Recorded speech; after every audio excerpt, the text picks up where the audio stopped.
Voilà, c'est vous qui êtes enthousiasmé par cette présidentielle de 2025. Vous avez les moyens, les possibilités d'amadouer la CEDEAO. Nous avons compris que vous avez la maîtrise, le contrôle de l'Union africaine, la CEDEAO. Mais nous restons campés sur les dernières déclarations, le dernier document du système des Nations Unies. Parce que le système des Nations Unies ne demande pas à la Guinée d'aller aux élections. Le système des Nations Unies demande à cette autorité qu'on appelle la junte militaire de libérer les politiciens, de libérer les médias, de créer un débat politique, d'accepter l'inclusion. Je peux me mettre à citer une après une. Donc, M. Bahouri, vous promettez aux Guinéens une élection présidentielle 2025. Est-ce que c'est cette promesse-là qui intéresse les Guinéens? Ou les conditions de vie dans lesquelles les Guinéens vivent qui doivent intéresser ce petit gouvernement? Nous savons que tu es du passé. C'est fini. Tu as vu le conseil de ministres d'aujourd'hui, le samedi. Ce n'était pas prévu qu'il y ait un conseil de ministres. Vous êtes en tenue traditionnelle. Pour vous, c'est l'union, c'est l'amour, c'est en tenue forestière. Je ne sais pas, vous impressionnez qui? Monsieur Bahouri, nous connaissons déjà la Constitution. Nous connaissons déjà cette parjure. Monsieur Bahouri, si vous voulez, hein, je peux vous faire réécouter. Je dis bien, vous faire réécouter le discours de quelqu'un qui n'a pas respecté sa parole. Toi, monsieur Bahouri, on t'a mis en mission parce qu'il y a eu conseil de ministres. Pendant ce conseil de ministres, il paraîtrait que c'est décidé d'organiser les élections en 2025. C'est normal. Nous avons vu le référendum. Comment le référendum a été organisé? Je peux le dire simplement qu'ils n'ont fait que recopier des résultats à Conakry. Laissez les PV, parce qu'il y a certains centres qui n'ont pas même besoin de PV. Donc c'est normal que vous ayez les moyens d'organiser cette présidentielle en 2024, dont les résultats sont connus. Voilà ce qu'on disait. Voilà la réalité, voilà la vérité. Qui croit à Doumbouya? Qui croit à vous, M. Bahouri? Moi, je vous ai vu tellement concentré que nous vous promettons qu'il y aura des élections en 2025. Attendez, vous pensez que les Guinéens veulent seulement une élection et puis pour dire simplement que oui, il y a le retour à le constitutionnel. Mais attendez, qui sera candidat? Et qui doit être candidat? Tiro, comment vas-tu? Ismaël, comment vas-tu? C'est la question, c'est les deux questions que nous posons. Qui doit être candidat? Voilà. Qui doit être candidat? Voilà la question, M. Bahouri. Il ne s'agit pas d'organiser les élections. Je le répète sincèrement. Hein. Merci, frère Misbaoba. Merci beaucoup. Vous avez vu? Aujourd'hui, j'ai vu des Guinéens bloqués dans les bus à New York. Selon ces Guinéens qui sont venus soutenir Amara, le discours d'Amara. Le fils d'un narcotrafiquant. J'ai vu des Guinéens aujourd'hui en train d'attendre dans le bus, coincés. J'ai même entendu, madame m'a dit, parce que même quand Nicolas a cru que téléphone en caloré, en laori la malé, j'avais le cœur, mon cœur me faisait très mal. J'étais assis dans ma voiture comme ça, j'étais avec mon ami. Elle a dit, me dit, no yurmi, hein? Allah dit, me dit, no yurmi, ce que tu entends comme ça là, personne n'est en train de t'expliquer, hein? Tu as entendu? Mon jeune frère Sekou qui était derrière moi, il dit, mais c'est grave, parce que lui n'est pas politique. Tu dis, comment vas-tu?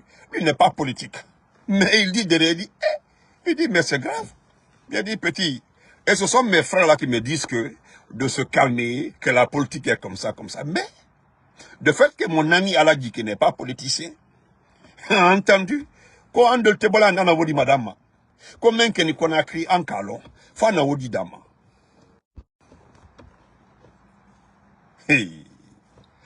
Donc, monsieur Baouri, nous avons compris, nous avons compris que vous pouvez organiser les élections.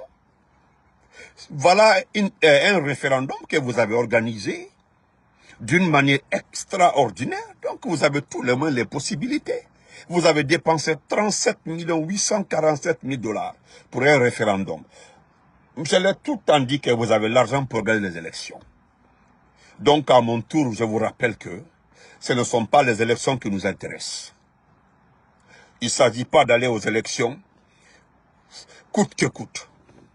Il s'agit plutôt de savoir qui va organiser les élections. Moi, je l'ai tout le temps dit, hein, je me suis adressé à nos chefs du RPG, de l'IFDG, de Modèle, des forces vives, parce que voilà nos chefs, c'est eux qui nous dirigent actuellement là. Il s'agit de savoir qui va organiser les élections et qui doit aller aux élections et comment les élections vont se dérouler. Voilà les 3 questions qu'on doit répondre. Il ne s'agit pas de dire que vous promettez aux Guinéens d'aller aux élections. Parce que ce qui vient de se passer, c'est un deuxième coup d'État à la Guinée. Tout le monde le dit. Parce que ce qui est intéressant dans vos comportements, c'est qu'au moment où je vous parle comme ça là, il y a des jeunes qui veulent que nous intervenions sur la question de paiement des primes d'élection. Je dis à beaucoup de mes frères, Ora Kissimeni, Tamoumio défendu. J'ai tellement de messages ici, on ne nous a pas payé, jusqu'à là on n'a pas reçu de l'argent. J'ai dit, moi, je l'ai dit, hein, même hier, et aujourd'hui je l'ai répété ce matin. Allez-y, crevez. Comment ceux qui ont recensé le soi-disant recensement n'ont pas reçu les perdièmes? Vous qui avez participé, nous n'avons jamais vu dans ce pays-là. On vient à un bureau de vote, on reste toute la journée sans manger. Nous n'avons jamais vu ça. Maintenant, comment vous pouvez accepter de rester toute la journée sans manger et qu'on vous dit que c'est après tout qu'on va vous payer? Et voilà, c'est parce que c'est un régime militaire. Aurait été aujourd'hui un Alpha Condé, un Selouda Diallo au pouvoir, un Kassori au pouvoir, ou bien un Aluba au pouvoir, qui sont démocratiquement élus, on ne fait pas comme ça, on ne se comporte pas comme ça. Non, non, on ne se comporte pas comme ça. Voilà. Il s'agit de savoir qui veut aller aux élections. Non, on ne parle pas d'élections. On ne parle pas d'élections. Allez-y crever. Et puis quand quelqu'un m'écrit, Benito, depuis Gessege, mon abbé, mon élection là-bas, Benito, alabe, mou défendez. J'ai dit à la personne, allez crever. Quand vous regardez ce pays-là, qui a envie d'aller aux élections? Il y a un président qui n'a pas démissionné, d'accord. On est d'accord avec ça. Et puis encore, vous organisez les élections avec... non, c'est pas la paix. Durant la période de la transition, fin de citation. Quelles sont les attributions de la Cour constitutionnelle sont transférées à la Cour suprême durant la période de la transition, fin de citation. Quelles sont les raisons et le fondement juridique justifiant que la Cour suprême vous reçoive en son audience solennelle de ce jour? Il est de règle, je dirais d'usage incontournable. Donc, du devoir impérieux des juridictions, lorsqu'elles reçoivent un serment, d'appeler l'attention de l'impétrant sur le sens de l'obligation formelle qu'il contracte. Ouais. Alors, permettez-moi de faire quelques rappels. Merci. La Guinée étant une république laïque, le serment n'est pas prêté la main sur un livre saint, Ouais. ni sur aucun objet de culte, Ouais. ou se référant à une obligation, profession religieuse ou philosophique quelconque. Ouais. La formule du serment fait référence à la loyauté à la charte de la transition, Ouais. aux lois et règlements en vigueur, Ouais. dont la violation constitue le parjure, Ah. prévu et puni par les articles 12 à 14 de la loi 2017-041 du 4 juillet 2017 en prévention, détection et répression de la corruption et des infractions assimilées. Voilà. En jurant devant le peuple, le président de la transition prend publiquement et solennellement la nation entière à témoin de la parole qu'il donne sous son honneur à ses compatriotes de ne rien faire ou entreprendre qui serait de nature à contredire, contrarier ou violer la charte et les lois de l'État, ou qui entraverait le fonctionnement normal des institutions issues de la charte, ou encore qui menacerait l'intégrité du territoire, ou plus encore, qui compromettrait l'indépendance nationale. L'expression respecter et faire respecter scrupuleusement, contenue dans le serment prévu par la charte, impose au chef de l'État un devoir sacré de constance dans la fidélité et l'obéissance aux préceptes qui y sont édictés et sur lesquels, à sa qualité de chef de l'État, il doit régler ses actions, conduire la politique de la nation, inspirer, guider et contrôler l'action gouvernementale. La fidélité et l'obéissance du président à la charte et aux lois se démontrent par son attachement immuable à ne jamais déroger aux 12 valeurs et principes énoncés par l'article 1er de la charte, ainsi qu'aux 8 missions prescrites par son article 2. Monsieur le Président, en vous donnant acte de votre prestation de serment, la Cour vous donnera symboliquement les clés du palais présidentiel. Il ne s'agit pas d'un sésame, car le sésame n'existe que dans les contes. Il s'agit allégoriquement du gouvernail d'un vaisseau que vous aurez désormais à piloter. Vous savez déjà que ce sera un pilotage difficile, car le navire est chargé de beaucoup d'événements douloureux, d'exigences nombreuses et d'attentes immenses et urgentes.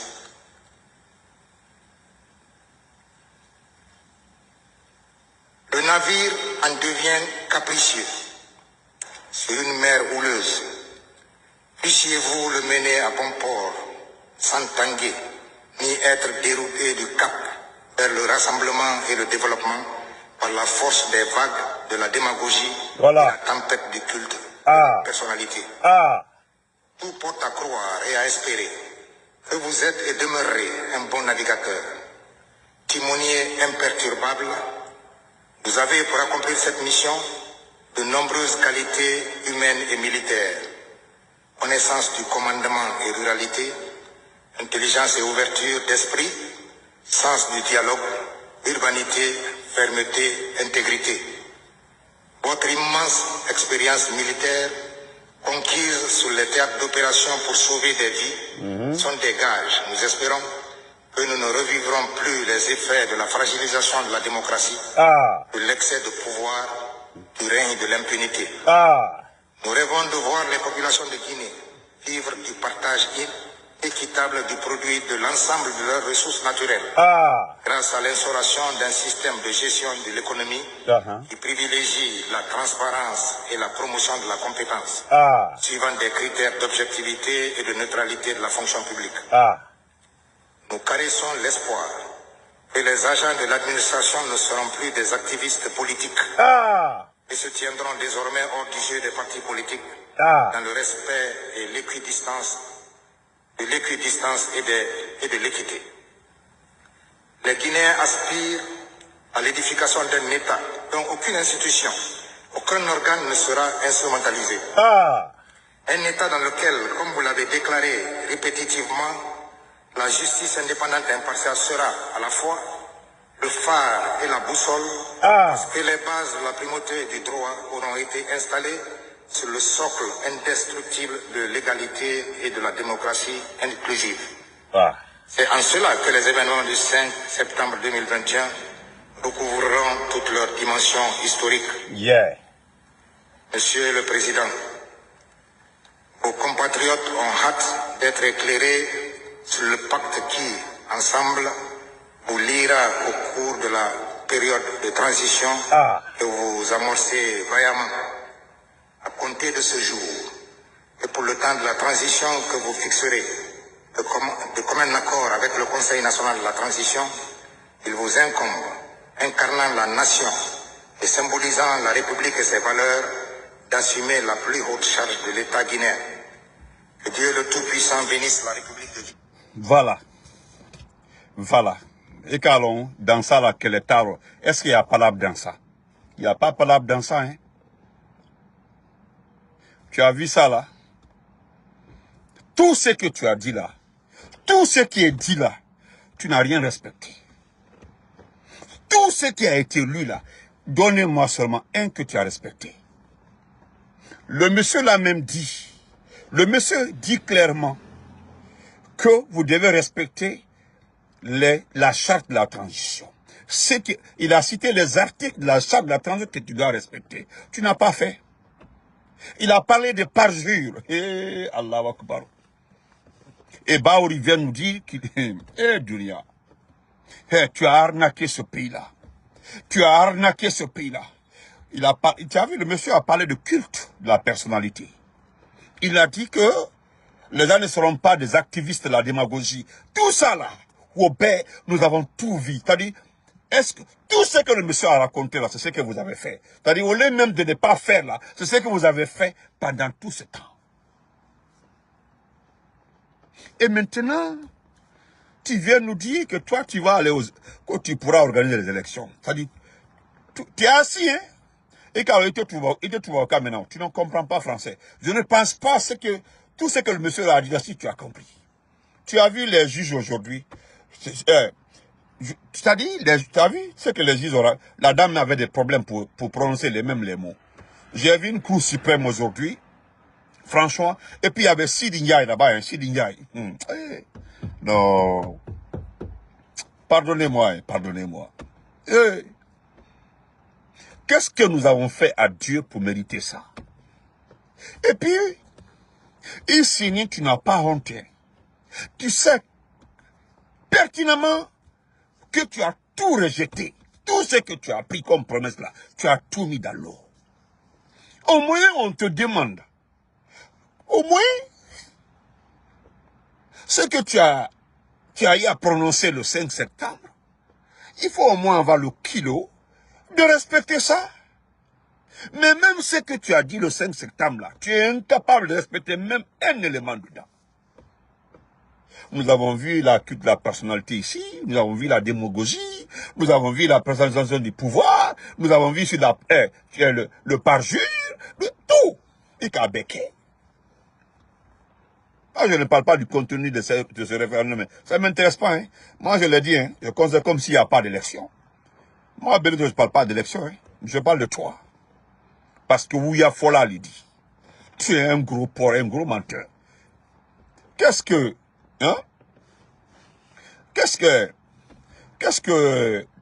Sekouba Konaté a apporté à ton soutien? Qu'est-ce que Makanera a apporté à ce soutien-là? Ça dit, comment s'appelle la dame là? Faiseuse de roi ou de reine, je ne sais pas. Qu'est-ce qu'ils ont apporté? Qu'est-ce que ce petit Kaloum là a apporté? Rien. Aujourd'hui, quand tu as vu Morissanda en vidéo et Amara et autres là, la première fois, je t'ai vu rire, hein, en pleine conférence de presse. Je t'ai vu rire. C'était ridicule. C'est pitoyable. Tu n'as rien respecté. Non, on s'en fout. Si tu veux là, moi je voudrais que tu organises l'élection demain.